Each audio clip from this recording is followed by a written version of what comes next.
Good afternoon, everybody. This is Transportation for America. Welcome to the release and launch of our Fight for a Ride, an Advocate's Guide for Improving and Expanding Transit. I'm going to go ahead and pass it over to Kevin Thompson. He is our Transportation for America Director. Thank you, Alicia, and thank you, everyone who has joined us today. We appreciate you taking the time. Before we get into the subject matter, I want to dispense with a few housekeeping things. One, we will have Q&A at the end of the call once all the speakers have done their presentation. There are about 4 of them. And we will respect everybody's time and stay within the hour allotted for the webinar. I also want to acknowledge and thank the generosity of the Convergence Partnership, which is a group of foundations that underwrote the cost of this work, because this has been in the works for a little over a year. And we're pleased to have gotten to this point where we can put a guide like this in the hands of people who are interested in really ramping up advocacy efforts for transit investment across the country. And we're doing this at a really good time. As most of you probably know, transit itself at its core really creates access, and it drives opportunity and mobility. When I talk about mobility, I talk about that in the broadest sense: physical mobility, social mobility, economic mobility, and those are all of the sort of benefits of transit investment. I think we have seen a lot of instances or examples of this recently with Amazon's announcements of them looking for a new home for their second headquarters location.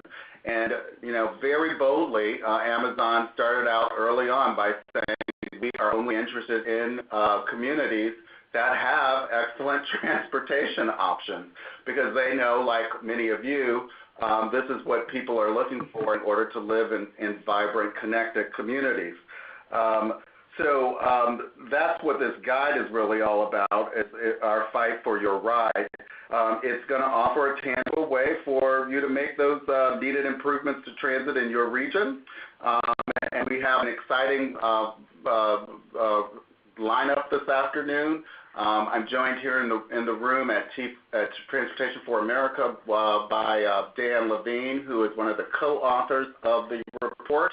And on the phone with us from North Carolina is Karen Rinsdal, who is with Wake Up Wake County, and I think I just butchered her last name, but Karen, you'll help me out with that when I call upon you again. I apologize. And Christoph Spieler, who is with Houston Metro, and he's a board member at Houston Metro, and he's going to be talking about redesigning transit routes to provide better service in that area. So we want to thank both of them for taking the time and to share their case study experiences on how they are advocating for more transit investments in their local communities. So without further ado, I'm going to turn things over to Dan Levine, and Dan will walk us through the guide itself, and then we'll hear from both of our guest speakers. Well, thank you, Kevin. This is Dan Levine with Transportation for America. Just wanted to walk you through what this new guidebook is about, and we're excited to be releasing this guide. This is really a toolkit for local champions and advocates for public transit. It's a guidebook for grassroots advocates, for business leaders, for local elected officials, public health professionals, transportation professionals, everyone who has a real stake in improving transit in your regions. So Fight for Your Ride, this new toolkit, is going to help you learn about successful ways to improve public transit service and really to build a campaign to make those improvements in your community. We built this guidebook from our experience working directly with community leaders through our Leadership Academy programs, and also by studying campaigns to see what strategies and tactics have been effective for local advocates. So we reviewed dozens of campaigns in regions across the country to put together this guide that highlights the successful examples of approaches to improving transit.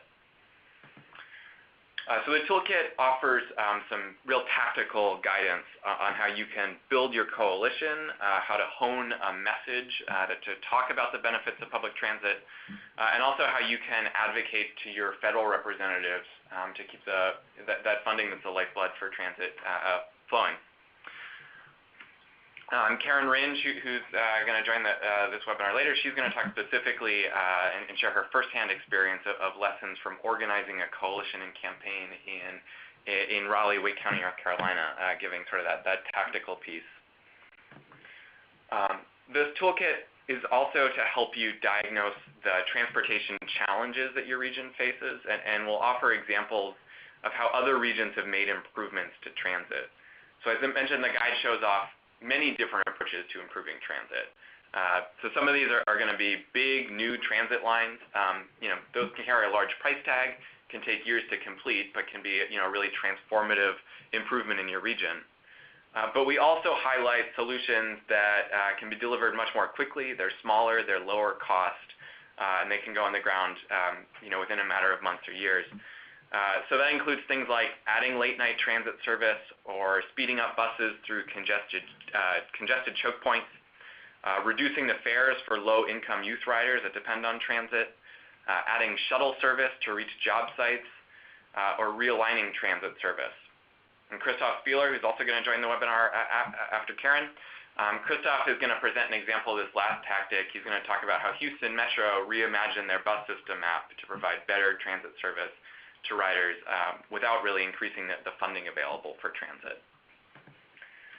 So we throughout the guide highlight examples from regions all across the country, regions large and small. The conclusion of the guide is 3 detailed case studies that walk through the twists and turns of 3 successful campaigns. Those campaigns are creating a youth fare program in Boston, winning new funding to expand transit in Indianapolis, and preserving transit service in Baton Rouge. With these detailed case studies, you'll really see how the advocates sort of overcame challenges and ultimately worked towards some successes. So really, we hope that you will use this guide to plan out efforts in your community to improve transit. All of you on the phone on this webinar are the leaders who will be able to organize the efforts locally and to drive state and federal decisions. We hope that you use this guide in shaping your local work, and we also hope that we can help.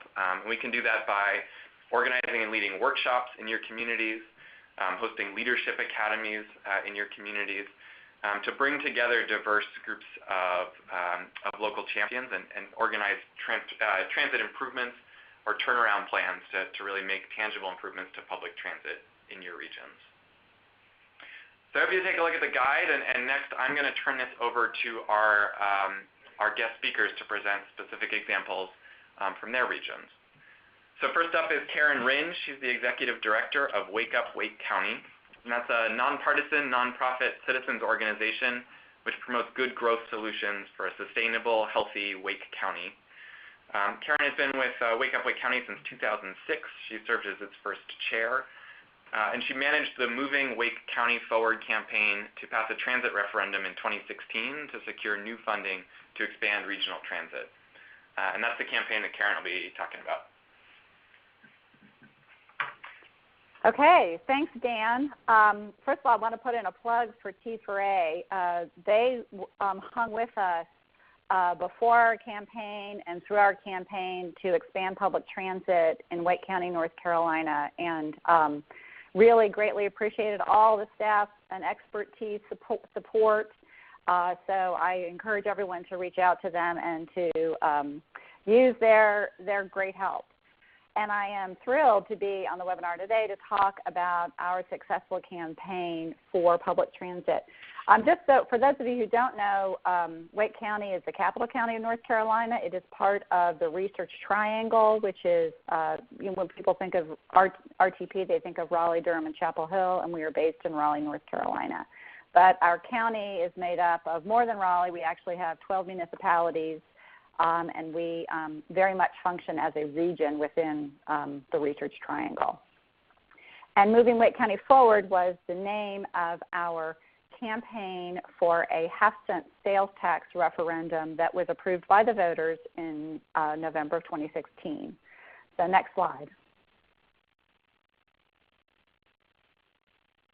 The great news is we won, and it was a pretty big deal because a lot of transit referendums had not been passing in the South, so I think all eyes were on Wake County, and we actually had never brought this issue to the voters in our county before, and so there was a lot of hand-wringing, particularly because this was a pretty, as you all recall, a pretty busy election, everything on the ballot from the United States president all the way down to school board.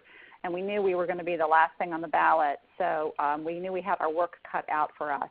But nonetheless, we did win 53 to 47. It wasn't overwhelming, but it got us across the finish line. Next slide.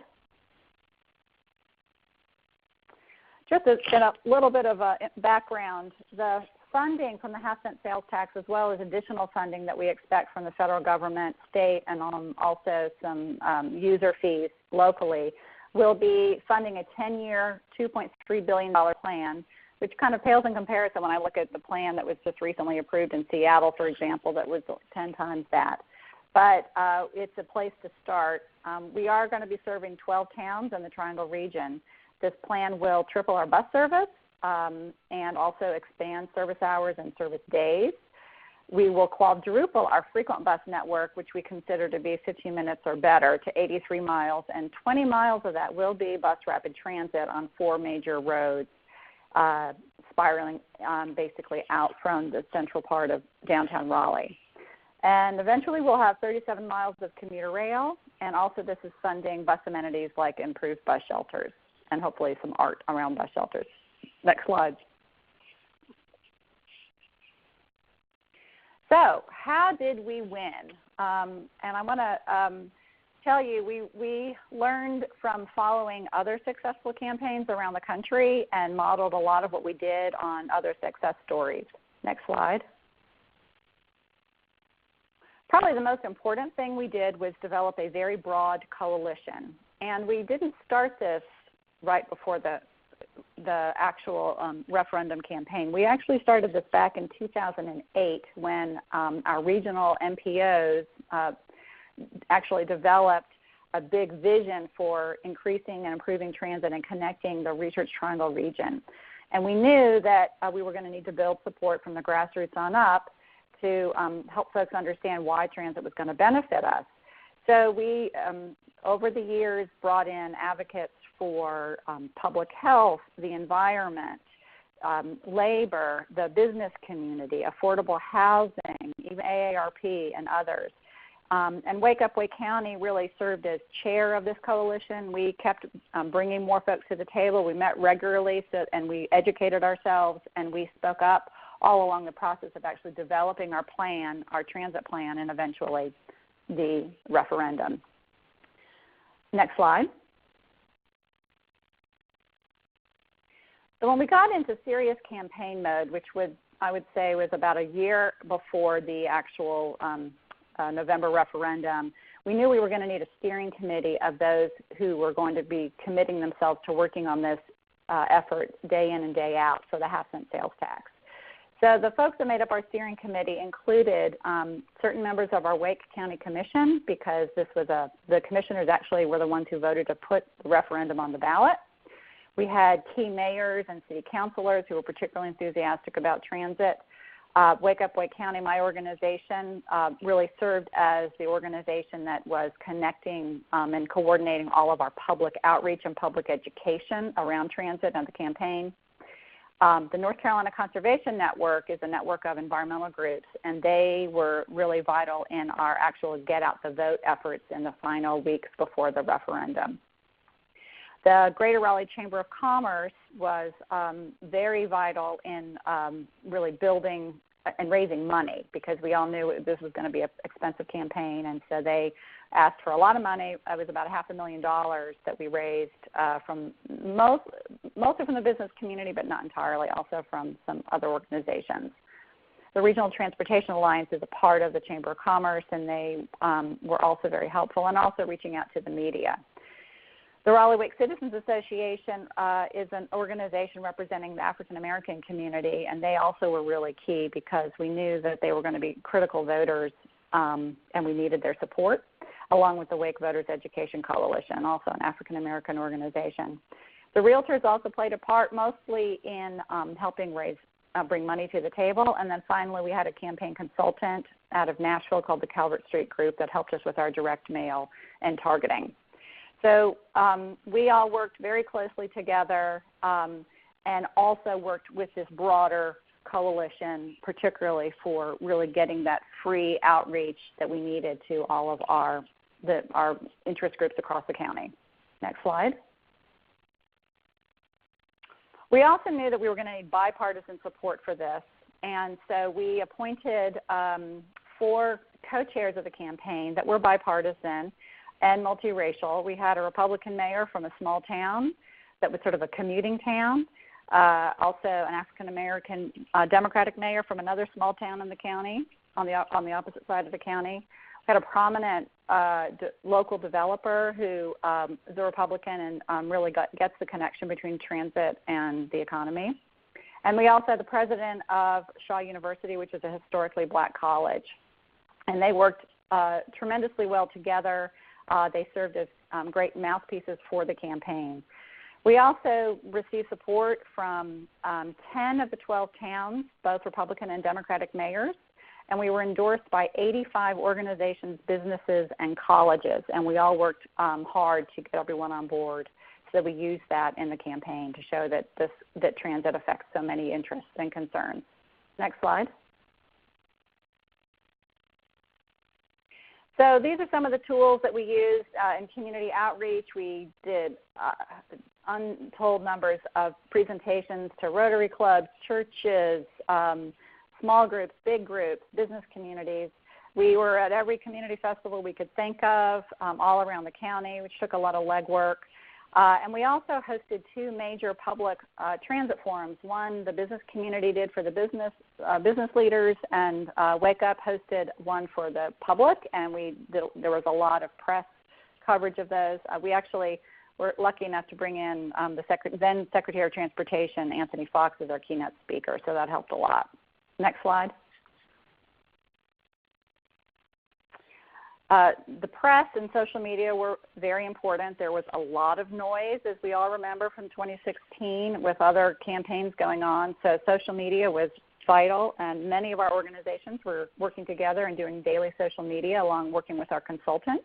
We tried some sort of fun things like we created something called Riders of Wake to feature different kinds of transit riders. We also did a neat video employed a drone where we videotaped 64 cars and 64 people, because one of our key messages for the campaign was that Wake County is growing by 64 people a day. Actually, it's now 67 people a day, but that was what it was at the time. That's how fast we're growing. And we worked hard to get great placements in the newspaper and on every television station. Next slide. Direct mail and phone banking were vital, like any good campaign, and our consultants were really helpful, but we had to work pretty closely together to make sure we were using all the right messages.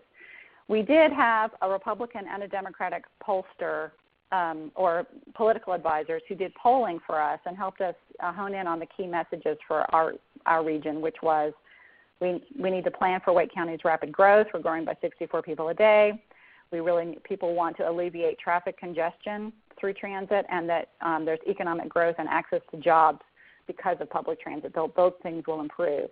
So we repeated those messages repeatedly through direct mail pieces. We dropped 3 mail pieces to our targeted voters, and our targeted voters were base Democrats, Republican women, and independent men, and we chose those based on the polling. And we also did phone banking as well, and we mailed a piece of mail to every person who applied for an absentee ballot. And all of that was done in the last 3 weeks before the election. Next slide.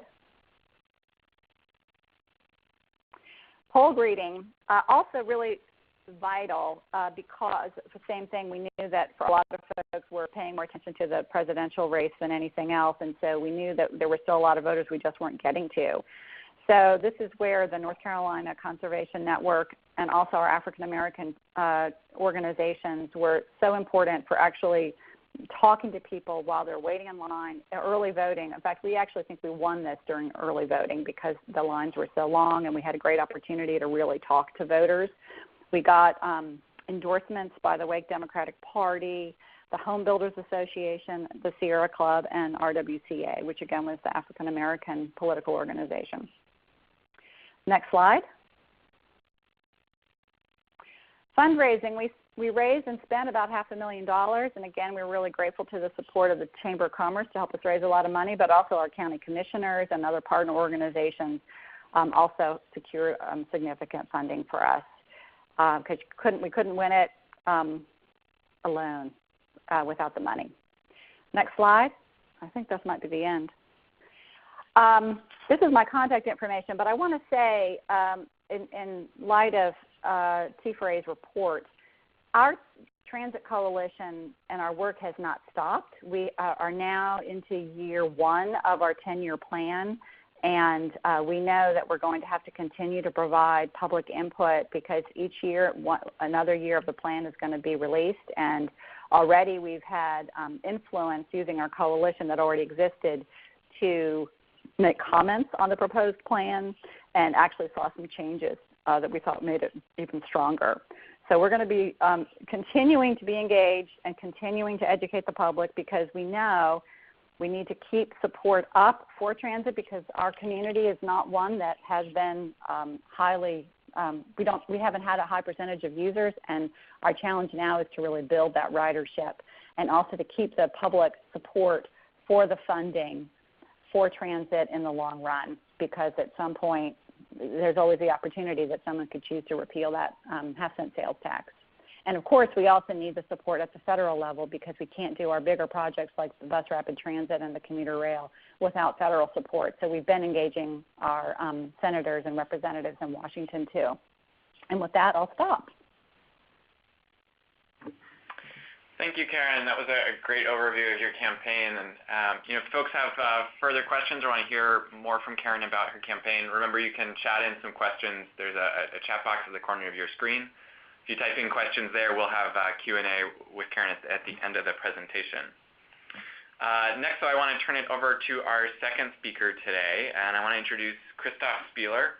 He is a member of the Board of Directors of Houston's Metropolitan Transit Authority of Harris County, that's Houston Metro. He's also the Vice President and Director of Planning at Hewitt-Zollars and a Senior Lecturer at Rice University. Mr. Spieler is Chair of Metro's Strategic Planning Committee, initiated the Transit System Reimagining process, which was a blank sheet redesign of the entire bus system. He was appointed to the Metro Board in 2010 and reappointed in 2016. Christoph, I'll let you take it away and explain the reimagining process. Thank you very much. I'm really glad to be here. So this is my life in Houston. I live in downtown Houston. I work in the center of downtown. I'm lucky enough to have a train to make that commute every day. And transit makes my life better every day. I have found that using transit lets me move around better than if I had a car. But that's not true for everybody. This is a graph of Houston's transit ridership over time from 1999 to 2012. And what you see here is light rail doing great. What you see here is our park and ride bus network doing great, but local bus network ridership dropping steadily over time. And this is not a pattern that's unique to Houston. In fact, almost every local bus network in the United States is losing ridership right now. And this prompted us at Houston Metro to ask a very important question, which is why weren't more people riding the bus? And I want to start by saying I don't think this is anything inherent about buses. We tend to have a lot of conversations about trains versus buses. Here you can see a bus that's actually having an identity crisis right now. But I think we fixate way too much on that. In fact, in Houston, we have the example to show that if you do buses well, they can get really great ridership. We have a really strong park and ride bus network out to our suburbs. And for the people who ride those buses, which are frequent, which use HOV lanes and are therefore fast and reliable, the people who live in those suburbs and work in downtown Houston, over half of them choose to ride the bus to work, even though almost all of them have a car available at home. So that's not the problem. It's not inherently a problem with buses. What is the problem? Well, first of all, we had a bus network that was infrequent. Here's a map that shows red routes are routes which run every 15 minutes or better all day, the kind of routes where you don't need to look at a schedule to know when the next bus is coming. You can just show up to the stop. Blue routes were routes that ran every 30 minutes or better. Green routes ran every hour or less. What you're seeing here is a network with very few frequent routes, a network where you have to plan your life around transit rather than transit being there when you need it. And again, that's a very common pattern across U.S. cities. We also had a network that was very confusing. This is Route 40. You'll see two different branches on the north end, which then come together to run through downtown. And past downtown, you had a couple of buses a day, which ran express down the freeway. So if you accidentally got on the wrong bus, even though it had the right number and the right name on it, you would find yourself speeding right past the neighborhood you were trying to go to. And then at the south end, you had three branches which all made one-way loops on the same street in different directions. This is the kind of system which only works for somebody who makes the same exact trip every day at the same exact time every day. And it was also a system which didn't work well for a lot of cross-town trips. Here are two places that are on the same street that would be less than a 15-minute drive apart, and if you wanted to take the bus, that would take you 53 minutes and 2 transfers just to get between two spots on the same street. We also had a network that didn't do very well on weekends. I showed you Monday through Friday service. Again, red routes are every 15 minutes all day, blue routes every 30, green routes every hour. That is Monday through Friday. Here you can see Saturday. Here you can see Sunday. And note that by Sunday, you have only one frequent route left. And also notice that there are entire neighborhoods which lose all their bus service on a weekend. This really matters because we don't live in a 9-to-5 world anymore. There's a lot of people on service jobs working shifts. They need to get to work on a Sunday. And besides, if you're going to be depending on transit and you don't own a car, you need transit to get you to church, to get you to grocery store, to get you to all the other things you need to get to. We also had a network that didn't go where people needed to go. The most frequent bus routes actually didn't serve the densest spots in Houston. Houston had changed, Houston had evolved, and the network hadn't evolved with it. And the same is true for employment. A lot of our major employment centers weren't very well served by the bus network, and you could see that in transit use. We had 37%, 28% transit use in downtown in the Med Center, where the bus service is centered, where the light rail line is. But similarly dense employment centers in Greenway, Uptown, have only 5 or 7% transit use. And so you might ask and say, why would a network be this bad? Does this mean you have stupid planners? Does this mean you don't know what you're doing? And no, it doesn't mean that at all. And I'll tell you a little story as to why this happens. This is the old number 11 Nance bus. And why is it called the Nance bus? Well, it's called the Nance bus because in the 1920s we had something called the Nance streetcar. What's yellow in here is the entire length of Nance Street, and what's black is the Nance streetcar. It's simply a streetcar that ran down Nance Street and then into downtown. This is the Nance bus. Over time, it got extended outwards, it got diverted to new destinations, and when TxDOT built 59, they cut Nance in half, and therefore the Nance bus no longer ran on Nance Street. But it is still called Nance simply because it evolved from that original streetcar line. So what you see here is a system that you get when you make little tweaks, every one of which makes sense, but the final result doesn't make any sense at all. So we asked the question, what could we do if we started from a clean sheet of paper? We know where people are riding, and so we had a lot of data on how people were using the system. We called together a really great group of stakeholders to really build the case for change and figure out what kind of system we needed. And here's what we were able to do. We were able to radically improve frequency. So here again, the old map, red routes are every 15 minutes or better all day. The new map with essentially the same amount of service, but notice how much more frequency. We took our frequent network from this to this And what we did in the process is we turned that network into a grid. We have a network now where you do not have to go into downtown to go everywhere. You can simply make that connection at a convenient spot, any place where one of these two lines meet, and because they're all frequent, those connections work well. And in going to a grid, we made our system a lot easier to understand. On the left is Shepherd Street in the old system. On the right, you see it in the new system. Previously, 5 different bus routes on different segments of the street. Now there's simply one Shepherd bus. It runs the entire length of Shepherd. We also dramatically increased our weekend frequency. So remember, this is weekday, this is old Saturday, this is old Sunday, this is new Sunday. Every bus route now runs as often on a Sunday morning as it does midday on a Monday, which is transformative for people who depend on transit and transformative for a lot of those people who don't work 9-to-5 jobs. In doing all of this, we were able to double the number of people within half a mile of frequent bus service. We were able to increase the jobs within half a mile of frequent bus service by 50%. And we were able to do all of this literally overnight. In 1 August, we went from running an old system on Saturday to running a completely new system on Sunday. This was a process where we realized to make this change, we had to change everything, which was a hard thing to do, but I can tell you it was worthwhile. And one of the really great things about a bus network redesign is this isn't like a new light rail or BRT line where it takes years of planning. This is something where you can really get it done quickly, and you can get that benefit quickly, and frankly, it also helps in terms of public engagement. If you're sitting down with somebody and saying, what transit network do you want in 2023, that's a very different thing than if you're sitting down with somebody saying, we're planning to change the bus routes next year, what do you think they should look like? So how has it worked? First of all, we get nearly 3/4 of our boardings now on the frequent routes. So what we can say clearly is we've put the service where the most people need it. And another 20% of boardings are on those blue routes, which means really we are providing much better transit service to our riders. And we have seen the result in terms of ridership. So we have, overall in the first year, we got about a 7% increase in ridership. That's plus 4% on weekdays, plus 13% on Saturdays, plus 33% on Sundays.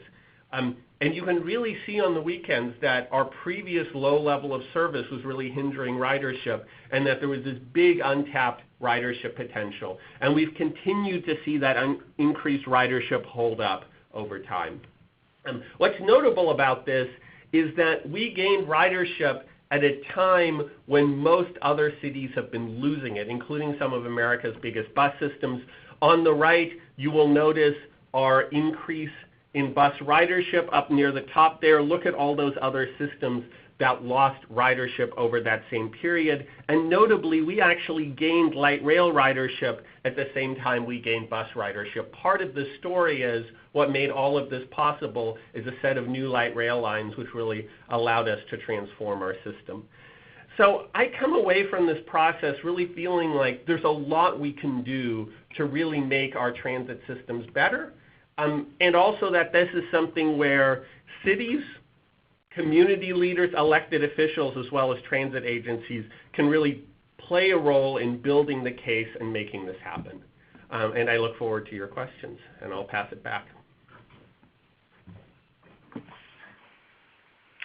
Thank you, Christoph. That was great. And as Christoph said, if you have more questions, want to hear more about this story, please do chat in your questions at that chat box to the side of your screen. And we'll get to the Q&A in just a minute, but I want to turn it back to Kevin first.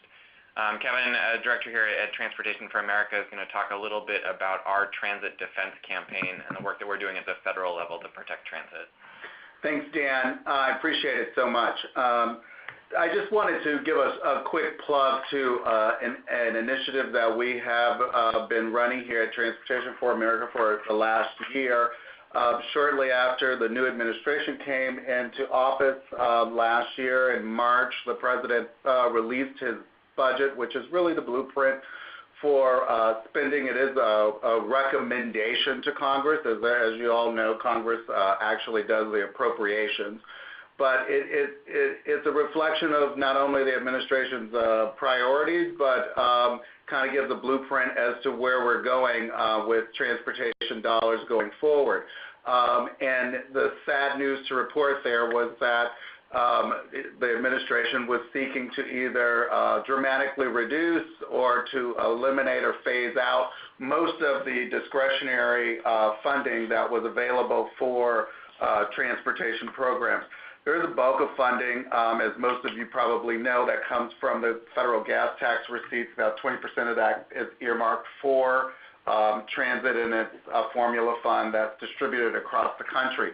That pot of money is also in jeopardy in the president's budget, because the president's budget did not look to any remedies for the insolvency issues facing the Highway Trust Fund next year and in the out years.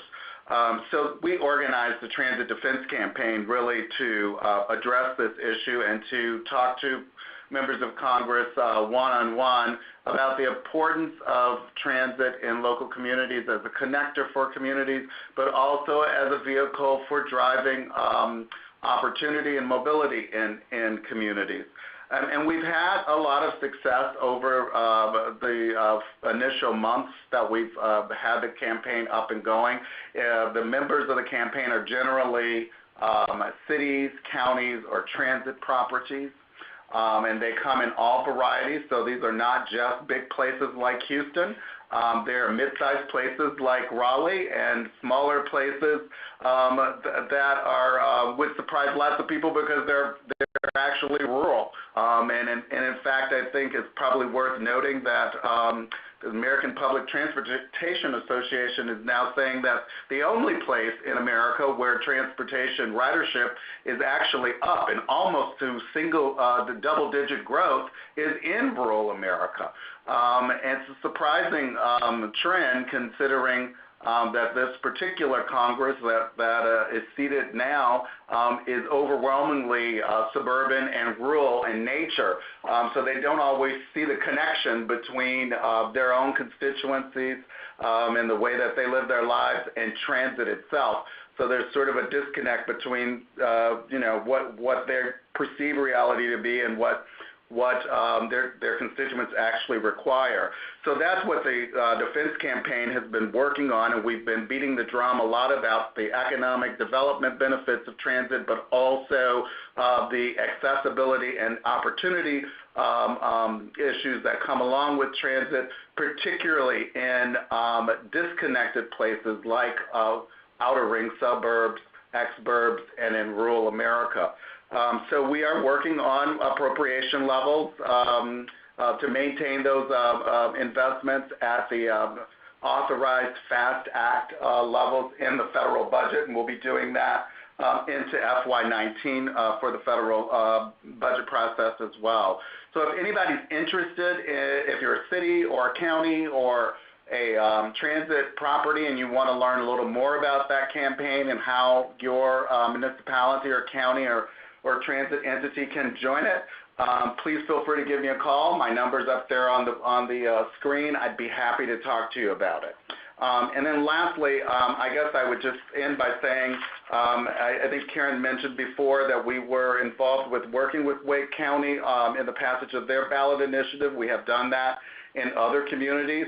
Happy to talk to any folks who are interested in a conversation about your ballot initiative as well. So with that, I will turn it back to Alicia so we can get to the questions. Wonderful. Thank you, Kevin. And I'm going to go ahead and address the most important question. Will this webinar be recorded and then distributed back to people that registered? Yes, the webinar will be recorded and you will be getting a copy in the next upcoming days. And also, a few people were asking about the report. If you registered, you have received already the report. But if not, in the thank you email with the recording, we would also include the link to that. And last, we can go ahead. If you look at your screen, there you have a URL, and you can contact us via our emails, and we can definitely get you that report. With that being said, I'm going to open up the answer the questions. The platform or I'm going to hand the mic to the speakers so they can answer the questions because we have quite a bit of questions. And if we do not get to your question, we do apologize, but we will go ahead and extract those questions and send you an email personally. So I'm going to go ahead and start with the first question in regards to strategies. So what strategies or approaches did you guys use for strong opposition when trying to advance transit projects? I think that's a good question for Karen or Christoph. Okay. Yeah, I actually did not include the slide on our opposition in our campaign. We, at the end of the day, we didn't have a lot of opposition that we were predicting, and the reason I think we have Donald Trump to thank for that, because I think everybody was so focused on what was happening at the federal level and also with our gubernatorial election. We were the only state where the incumbent Republican governor was defeated by a Democrat, and I think a lot of folks that would normally have opposed this ballot measure were focused on bigger fish to fry, so to speak. But nonetheless, we did have opposition from our local Republican Party. We were hoping that wasn't going to be the case since we had so much bipartisan support, but they did oppose this, and they encouraged, on their sample ballot, they encouraged folks to oppose it. We also had an anti-tax group that put up a bunch of yard signs, but their message was really vague and unclear, so that didn't really help. And then we also had a conservative think tank that issued a report, but it wasn't very strong, and they didn't get a lot of press. So we were fortunate that we didn't have strong opposition, and I also think partly we were so proactive in building support through a broad-based bipartisan coalition in the first place, and with the business community, that also helped squelch some opposition. I would say on the Houston end, the first key to this is we didn't approach this as doing some work and then rolling out a plan and then seeing what the public thought. We really had stakeholders and the public involved in the beginning. That includes things like including the city and the MPO on the selection process. It includes a whole round of public meetings to get people's input on current service and what the issues were, and really looking back at previous work we've done to get public input. It included a stakeholder advisory committee that really represented our riders and represented the region, and we did a lot of work with them, even had them in a room for an entire day designing fictional transit networks to really get them to understand the issues of transit and how transit works well. And a really key part of this was storytelling. Long before we kicked off the project, I was already out there talking about the need for this, explaining why we needed a better bus network and how we could improve our current network. And I was talking to civic clubs, I was talking to chambers of commerce, I was talking to anyone who would listen, basically. And telling that story is really important. And actually, one of the hardest things to do, sort of mentally for the agency, was for us to actually admit that our old network was broken. The tendency is always to say everything's great, but if you go to the public and say we have a great bus network and we'd like to blow up the whole thing and start over, you're probably not going to get a whole lot of traction. So really talking, much like the presentation you saw just now, talking about what the issues were we were trying to solve was critically important. Somebody actually asked about sort of what this was driven. This was board driven. This was something where I, as a board member, was really the first person speaking up on the need for this, and we got support from multiple board members. We had a very supportive mayor, and again, I think that helped. I'll tell you, this idea came from the staff. The sort of lower level planning staff knew this was needed for a long time, but it really took that leadership from appointed and elected officials to make this happen. And there's been lots of other cities where similar things have been tried as purely a staff-led initiative, and it hasn't worked. As ultimately, like I told my fellow board members, getting something like this done, you have to be ready for a lot of people to yell at you. You know that change will make people unhappy, and you have to try to deal with their issues. But if you do something this radical, you will never do something where you make everybody's trip better. You can make 90% of people's trips better, but you're going to have an effect on somebody. And so it really takes the will to say this is the right thing to do. Thank you. Christoph, one more question for you. There was quite a bit of questions in regards to how much these changes for the redesign of the bus routes cost, and if there were any barriers. If not, if money wasn't the barrier, what were other barriers before? And then leading up to that question and continuing with that, also, did the increased cost or the cost for this, did that fall upon the ridership? So first of all, basically there was a one-time cost associated with this. Obviously, consultants, we had to change every bus sign. We had to do outreach. The size of that will obviously vary by system. For us, it was very small compared to our operating budget. It was one of our smaller capital expenses that year. There was also some increase in operating costs. We initially went at this as we do not want to increase operating costs, and we ended up deciding to increase it by 2 or 3%.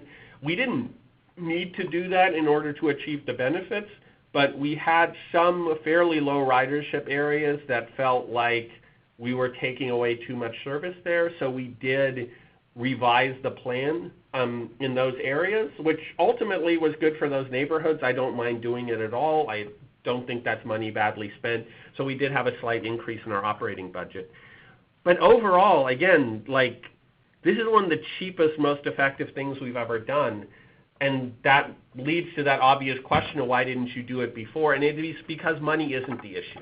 The issue is actually both the political and the organizational aspect of making this radical a change, and frankly also the mental step to go there. If as an agency you go at this and say, okay, we want to redesign our network, but the routes that are working well already, we'll keep those and we'll just mess with the low ridership ones, you're not going to be able to do this without considerably increasing service and increasing your operating budget. We changed every bus route, and that included our highest ridership routes. And that's what allowed this. One of the big changes here is we are sending relatively few bus routes into downtown now. And that means that we have a lot of very frequent cross-town routes, which is actually fairly unusual in U.S. transit systems. That's a huge risk. A lot of people were saying, crosstowns don't perform very well. When we actually did it, it turns out they do perform very well, and we are getting very good ridership on those routes. But it was that risk-taking, that willingness to do this and know that it could backfire, that's the real obstacle to doing this. And frankly, the obstacle is everybody's kind of used to what you have. And there's very little reward as a transit leader to doing this kind of change, because if you just keep the old system, you can kind of blame whatever ridership problems you have on your predecessors. If you redo everything, you're actually responsible for the results. Thank you. One more question. What kind of data was gathered or most helpful to inform where the new bus routes would go? For example, did you survey current riders, local businesses, and how did you overcome resistance to change? Yeah, so first of all, data is a really important part of this. I find that one of the biggest dangers to transit is planning transit anecdotally. If you try to plan bus routes by thinking about the stories of individual people, trying to imagine where people are going, you let a lot of built-in biases influence that. And that's both if you as a board member or a transit planner or an elected official are trying to imagine it. It's also true if you listen to the people at public meetings, because one of the things we know about public meetings is there's only certain people who have the time and the resources to attend those meetings. A single mother working 2 jobs on shift she's not going to have the time to come to a public meeting, and she's actually one of the people who needs this service the most. So one of the keys to this is really trusting the data. We have automated passenger counters on our buses, so we know how many people get off and how many people board everywhere, and that was immensely valuable to understanding our current ridership.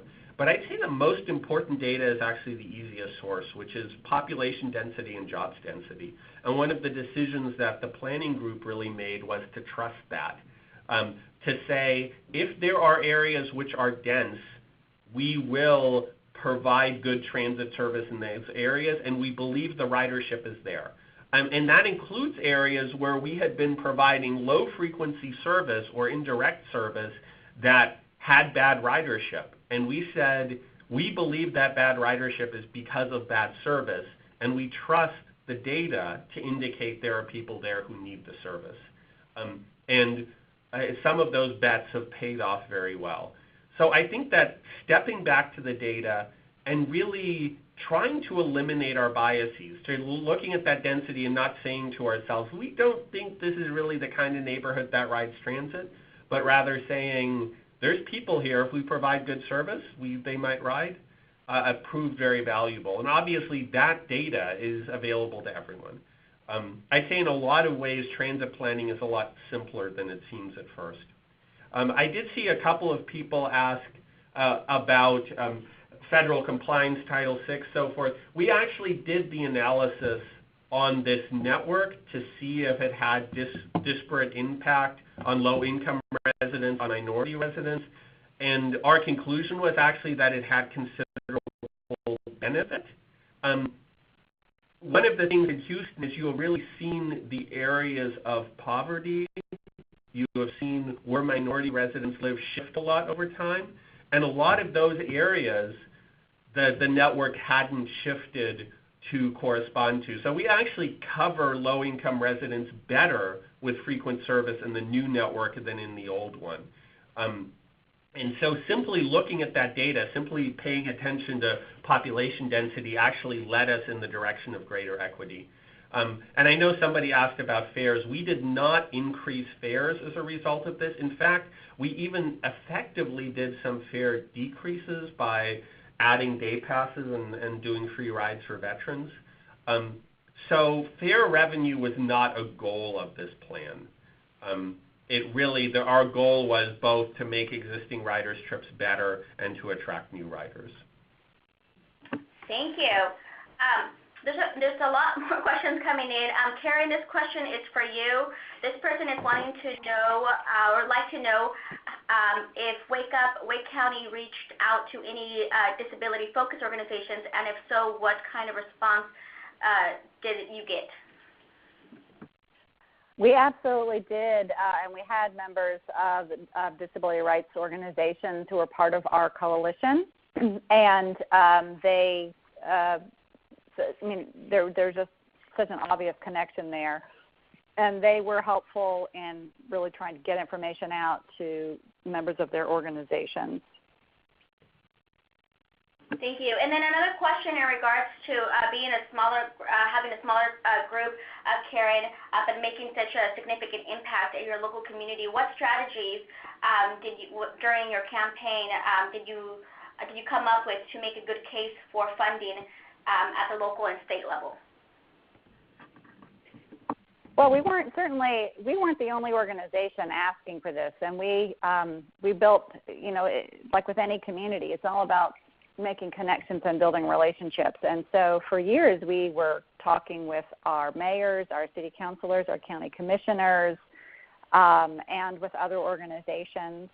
And with our coalition, what I loved about our coalition is that I would say of all the different campaigns for different things in our community that have happened over the years, be it school bonds or parks bonds or housing bonds, we have never seen such a broad-based coalition where we had organizations sitting at the same table that never had worked together on anything. I mean, imagine, the Sierra Club, an environmental community, working with the home builders. And the point basically is Wake Up may be a small organization, but the key was to bring everybody to the table so that you were speaking with a much greater voice and engaging folks from the grassroots on up to the grass tops. Thank you, Karen. And Christoph, I do have another question along the same lines. Are there any suggestions on how someone could approach their city transit operator / MPO to suggest they undergo a similar process like you did in Houston? Well, I mean, I'll say one thing that I have seen as a success in some cities is you're seeing an increasing number of very effective transit advocacy groups. One of my favorites, for example, is Ride NOLA in New Orleans, which have really figured out how to speak to agencies and public officials. Like, they've done some very good reports to show the need for more frequent transit service. They've done some very media-friendly events that have gotten lots of coverage. Again, telling stories is very useful and keeping up the pressure.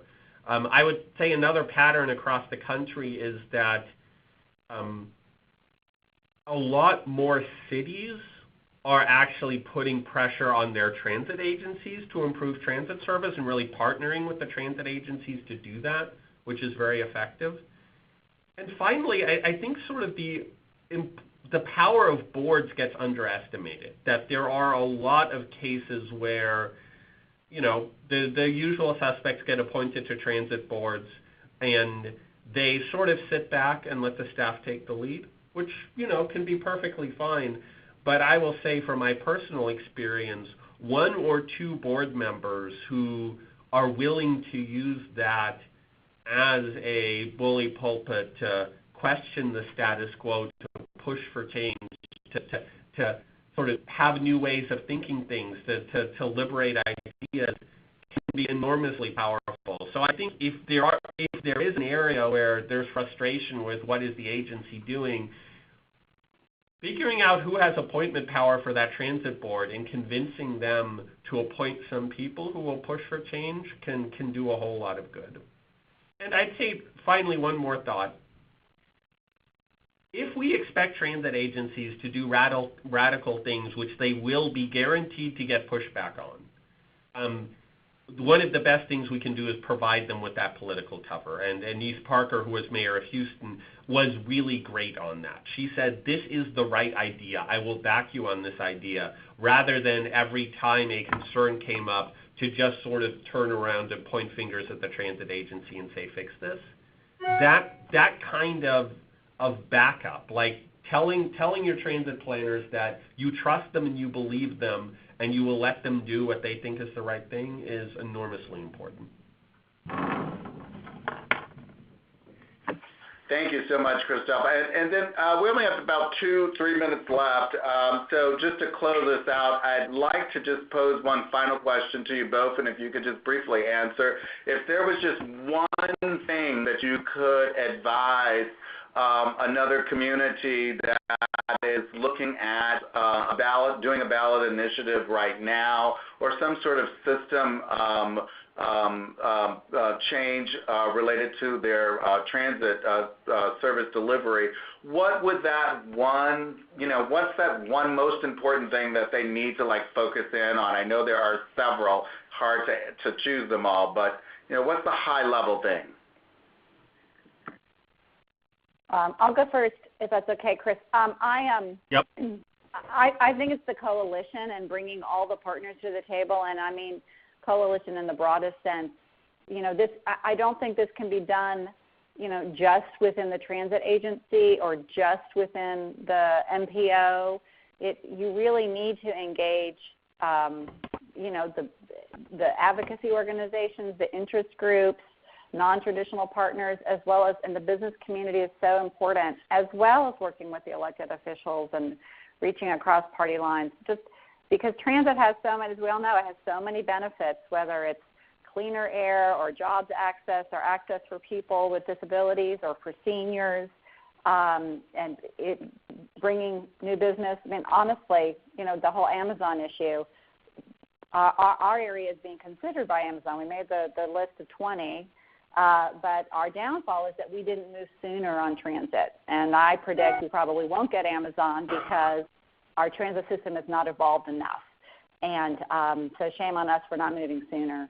But to get there in this political climate with, funds being cut, and more pressure being put at the local level to fund transit, which is what you've got to build the support at the local level, and that means bringing everybody to the table. Thanks, Karen. How about you, Christoph? Last word. I will say I agree with all of that. And another pattern I really see between the two cities here is we need to talk about transit. The more we tell the story of what transit does well, the more we tell the story of how to make transit effective, and the more we keep this on the front of people's minds, the more success we'll have in getting things done when we need to get them done. Thank you so much, and to both our guest speakers and to my colleague Dan Levine and everyone on the line, thank you for participating this afternoon. If we didn't get to your question, we certainly will answer it individually after this webinar. We appreciate your time today and look forward to working with all of you, and please keep in touch and reach out to us if you have any questions. Bye-bye.